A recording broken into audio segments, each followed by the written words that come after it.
I feel this strange feeling of hope almost for the Transformers franchise as a whole. It feels like we're going back to that time in the late 2000s, early 2010s, where just nothing could really go wrong? I mean, of course, you had bad figures back then, just like you have bad figures now, but the overwhelming majority of figures from that time period were just great. And I feel like we're going back to that. I mean, Studio Series is better than ever, even branching into the video game territory with their new Studio Series Gamer Edition, which the War for Cybertron Optimus Prime that I have is one of the best Optimus Prime figures that I own. Even mainline figures for the Rise of the Beast movie are vastly better than any other mainline movie toy line that we've gotten. And it feels like we're going back to a time where things were just a little bit brighter.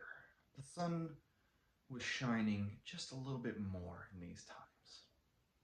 And nowhere do I think the line has shown more improvement than in Legacy. I mean, we're talking about a line that had an okay start, but now we're getting figures like Prowl, who's finally showing love to animated after over a decade of having nothing. And we're having a line where Tarn, of all characters, is a Wave 1 Voyager and is one of the best Voyagers around. However, there's still some issues. You see, Hasbro, in their infinite wisdom, decided they were going to G1ify their Prime and Animated Universe characters, which is why Bulkhead here looks nothing like he did in Transformers Prime and nothing like he did in the animated show. Um, and, you could argue that he's the worst, but in my opinion, he's the best of the original three that we got. Knockout's the laziest by far because he's just a retooling of the Studio Series 86 Jazz. Skyquake looks great and he actually feels like the character he's trying to represent. But then we come to today's review subject. Arcee, one of the best female leads in the entire Transformers franchise, one of my favorite characters from the show, and one of the most interesting characters. I mean, you watch the show, you see that she's an inherently damaged character. She's lost two close friends in what would basically in human life cycle be a few years with between each other. This is someone who we see kind of the shell break down throughout the series. We see her start to open up a little bit. She becomes more trustworthy. She becomes more open to working with others. And how did Hasbro decide to show justice to this character? By making her an obvious road rocket tooling. Yeah, I'm not gonna have fun with this one. We begin in vehicle mode, where Arcee, much like her in-show counterpart, is a blue motorcycle. Now, I'm not gonna sit here and act like this was an easy figure to do. I mean, motorcycle transformers on their own are already really hard to do. Trying to fit a proportional robot inside of that, and one that's also feminine, you can see why they might have some trouble getting the figure right. Now, all that being said, I do think they did an okay job in bike mode. No, it looks nothing like the bike in the show, but once again, this is basically if they took the Prime characters and dropped them in the G1 universe. And that being said, this does a pretty good job of looking like a G1ified version of the bike that she does have in the show. However, that does not excuse the absolute lack of paint on this thing. I mean, seriously, there are 2 or 3 colors, most of which are just the molded plastic. Like, yeah, the blue looks nice, but like, you get these pink highlights here, and that's pretty much it. There's some silver on the front wheel. They didn't do it on the back wheel.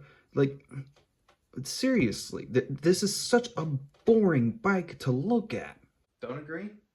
Let's take a look at Road Rocket, for example. Immediately, the number one thing you notice with Road Rocket is that even though the paint applications aren't much more, just adding the silver to the rest of the wheel rim on both wheels and hitting it with a metallic blue back here, it is immediately such a much nicer bike to look at. It's much more exciting. And it's really not that big of a change. They seriously couldn't fit just a little bit more paint into the budget for this figure. Now, by no means is this exclusive to Legacy Arcee. I mean, here I have Studio Series Rise of the Beast Bumblebee, and he's lacking in paint pretty much everywhere. I mean, Legacy Evolution's Metal Hawk, even some of the um, bigger figures like the leader class figures struggle with paint jobs. So there's not much I can really criticize the vehicle mode for. So let's go ahead and get to the robot mode. And let's just see what they've got there.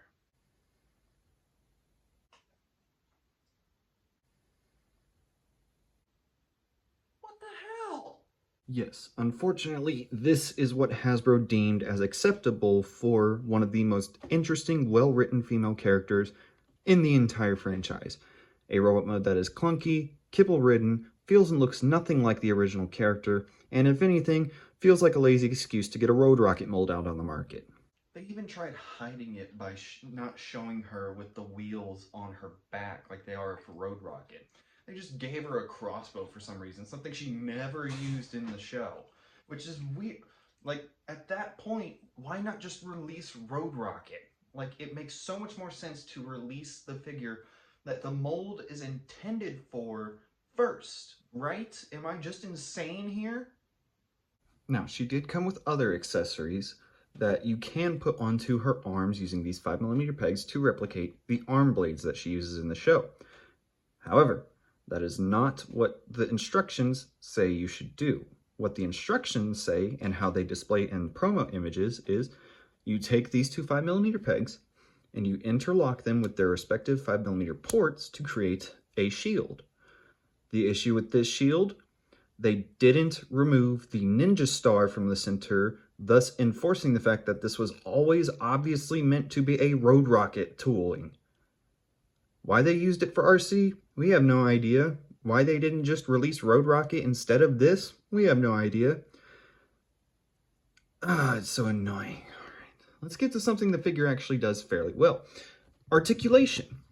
The figure has fairly standard articulation, however, due to molding choices, it actually does go a bit further than you would expect. So the head is on a ball joint. She can look up very far. Can't really look down, but she can do a full 360 at the head. The shoulders are on universal joints, so you get some good motion out of those. Bicep swivel and a 90 at the elbow. You get a very tiny waist rotation due to the transformation. You get a pretty nice kick out or forward, nice kick out, nice kick back. You get a 90-degree at the knee, and you get some ankle rot, and you get an ankle tilt, toe point, and a little bit of a pull on the toe. Sorry. So articulation is definitely not a weak point on this figure. What is a weak point is all the kibble. It doesn't get in the way, which is a plus. However, good luck getting her in any pose where she's going to look okay. Because these little wheels here, that is some of the ugliest wheel storage I've ever seen on a motorcycle transformer. They fixed this issue years ago. Now, usually I'm a bit more forgiving when it comes to bike transformers. I know they're difficult to work with, and I know feminine bike transformers are even more difficult to work with. But they've shown they can do this. I mean, look at first edition Arcee, one of the best Arcee figures to come out ever, one of the best motorcycle figures ever.